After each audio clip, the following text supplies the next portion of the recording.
Halo cuy, balik lagi nih sama gua di Film Bang. Kali ini gua akan mereview sebuah film dari negara Italiano yang berjudul Melissa.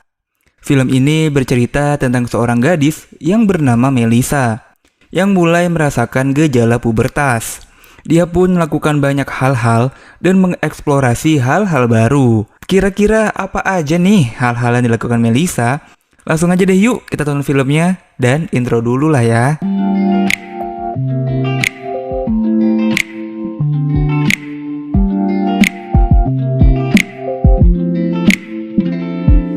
Di suatu sore yang cerah, Melissa, sang pemeran utama film ini lagi rebahan sambil menikmati lekuk tubuhnya yang sangat aduhai. Elvira! Ma che fai, non senti? Di sisi lain, ibunya dan neneknya lagi sibuk dengan pekerjaannya masing-masing. Akhirnya, tanpa ia sadari, ibunya pun datang dan menggerebek Melissa. Amore, la sveglia! Esci fuori! Scusa, amore mio, è che farei tardi a scuola. Vattene via. Hari ini, Melissa diundang untuk berenang di rumah Daniel, seorang anak laki-laki yang diam-diam Melissa suka. Ciao Manuel. Sono io, Manuela. Io sono Melissa. Allora ciao Di Melissa. sana sudah banyak teman-temannya Daniel yang sedang bermain air. Melissa pun sebenarnya ragu apakah dirinya akan bergabung dengan mereka atau enggak. No, non sa nuotare! Aiutatela! Fate qualcosa! Daniel pun menggoda Melissa yang tidak bisa berenang cuy. Singkat cerita, tidak butuh waktu lama, Daniel pun mengajak Melissa ke halaman belakang rumahnya. Daniel ini memang seorang anak orang kaya cuy. Bapaknya insinyur, ditambah lagi Daniel punya tampang yang rupawan. E di me che cosa le dirai? Non lo so. Ce l'hai il ragazzo? No. Di halaman belakang ini, mereka hanya berdua. Daniel pun mulai melakukan pendekatan pada Melissa. Akhirnya, Daniel tanpa basa-basi langsung menyuruh Melissa untuk duduk dan menghisap batang tumpulnya Magari cuy. la prossima volta mi baci sulla bocca. Melissa yang udah kadung suka sama Daniel pun hanya bisa nurut dan menikmati. Waduh. Da quel giorno non l'ho più visto. Passato un'estate buia, di lacrime soffocate. Melissa sendiri mempunyai sahabat bernama Manuela. Namanya lagi jatuh cinta, Melissa pun menulis nama Daniel berulang-ulang kali di dalam buku diary-nya coy. Chiamami, amore mio. Chiamami, chiamami, chiamami. Melissa lebih deket sama neneknya daripada ibunya. Karena ya bisa kita lihat ya cuy, ibunya Melissa sangatlah sibuk. E poi dicono che i vecchi sono rincoglioniti. Perlahan tapi pasti, rasa penasaran pun mulai muncul di dalam dirinya Melissa. Tidak sadar, ia pun meringis enak saat dia bermain sebuah tongkat. Questo oggi ci ammazza.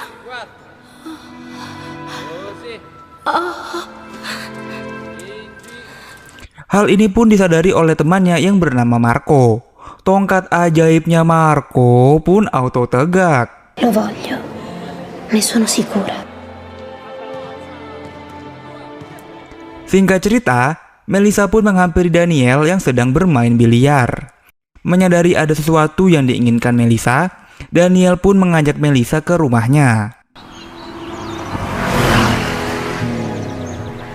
Sesampainya di rumah, Daniel pun dengan sangat sopan mengajak Melissa untuk belajar biologi bersama-sama.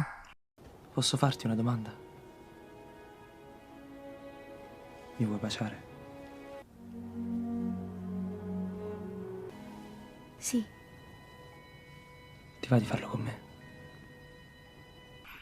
Situasi mulai tidak enak saat ibunya Melissa menaruh neneknya di panti jompo. Beh, adesso che c'è? Su, bambina. Melissa pun hanya bisa terdiam dan termenung. Walaupun neneknya mencoba menghibur Melissa, namun sudah tentu hal itu tidaklah cukup bagi Melissa yang harus berpisah dengan neneknya yang ia cintai. Nonna. Nonna. Non piangere tesoro, non è mica una schifa. Ma sei tu che piangi. Sudah tentu keputusan ini membuat hubungan Melissa dan ibunya menjadi memburuk. Nah, hal ini ternyata memunculkan suatu hasrat terpendam pada diri Melissa, cuy. Dirinya mulai menggoda pria yang ia temukan di sebuah kafe. Dengan santainya, ia menunjukkan Manuela bagaimana mudahnya membuat seorang om-om menjadi tegang. Smettila. Così fa Daniele. Come me, guarda. Che sta facendo? Si è messo la mano in tasca. Perché? Fai uno sforzo.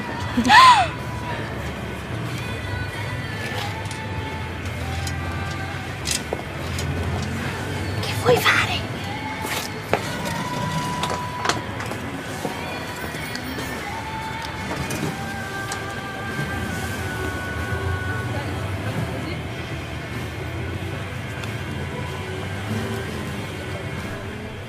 Pas udah tegang, malah ditinggal dong.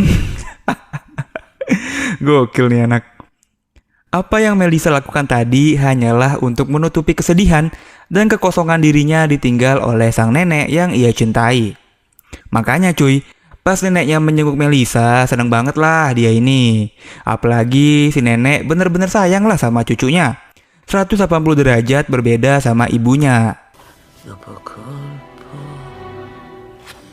i miei ricci si andavano sciogliendo.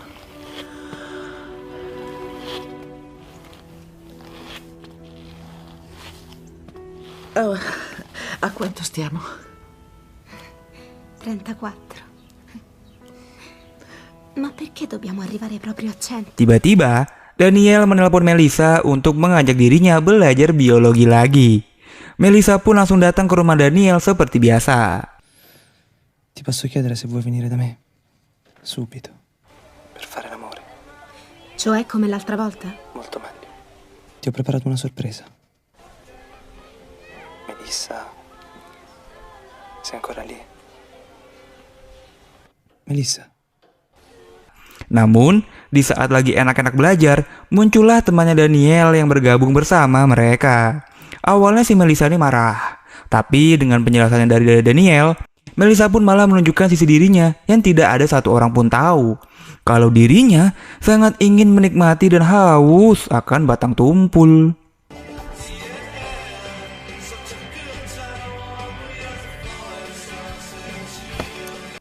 Bahkan Melissa pun merasa kurang gitu ya. Dia pun mencoba mencari teman kencan lewat situs online. Melissa pun merasa dirinya saat ini sedang tersesat dan merasa sangat sendirian. Dan satu-satunya tempat yang membuat Melissa bahagia ialah menghampiri neneknya di panti jompo. Melissa pun mulai tidak peduli dengan sekitar cuy. Dia banyak menghabiskan waktu dengan mendengarkan musik dan menari di taman. Dan ternyata diam-diam teman sekolahnya si Marco tadi tuh memperhatikan Melissa. Namun Melissa justru tidak peduli dengan Marco, malah menghampiri temannya Daniel untuk diajak ke sebuah gua.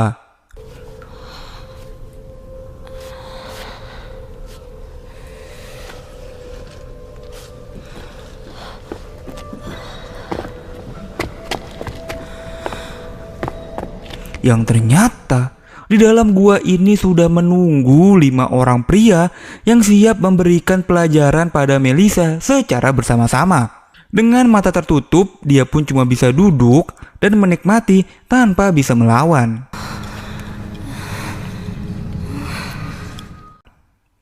Setelah pelajaran itu, Melissa merasa jijik sama dirinya sendiri cuy.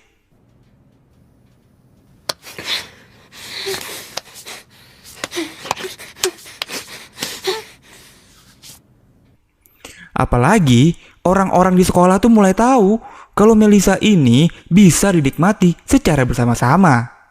Ya lu pasti tahu lah ini burung apa gitu ya. Nah ternyata hal ini tidak membuat Melissa kapok. Justru malah lebih semangat lagi cuy. Dia pun akhirnya bertemu dengan seorang pria yang ia kenal dari situs online. Myself, vieni fuori.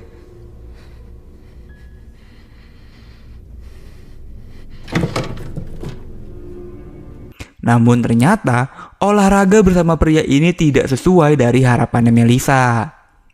Ia pun kabur dan kembali ke rumah, yang dimana ibunya sedang duduk di kasur dan membaca buku hariannya Melisa. Ibunya pun tahu apa yang Melisa lakukan selama ini. Povera nonna. Io non sapevo di volerle tanto bene. Mi mancheranno le sue sigarette, il suo disordine. Bukannya marah, ibunya tuh justru sadar. Ini semua tuh bisa terjadi karena salah dirinya. Dirinya tidak peduli dengan Melisa dan terlalu sibuk dengan pekerjaannya. Padahal keluarga adalah segalanya, cuy.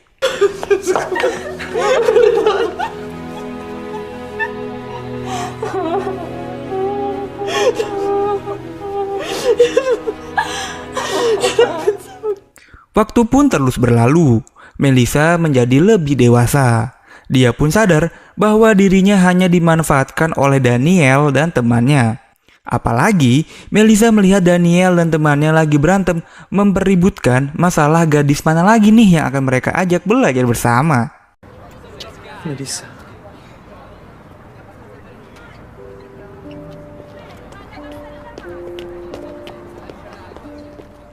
Waktu pun tiba bagi Marco untuk menyatakan cinta pada Melisa.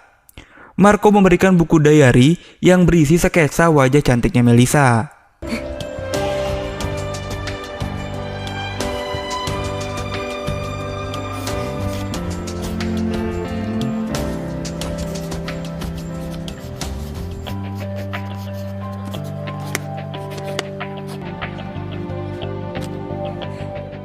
Akhirnya, Melisa menemukan sosok pria yang benar-benar mencintai secara tulus dan bukan hanya karena nafsu aja.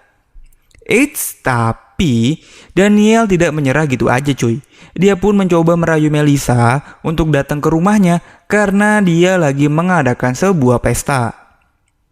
Melisa pun datang ke pesta itu, namun kali ini dirinya tahu apa yang harus ia lakukan. Bukannya menikmati pesta, Melisa malah menepi dan menyeburkan diri ke laut lepas.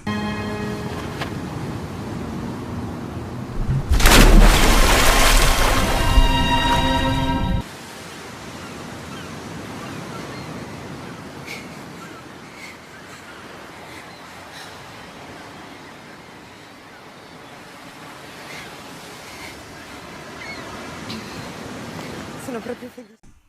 Dan film ini pun berakhir dengan Melisa dan ibunya berziarah ke makam neneknya yang baru meninggal.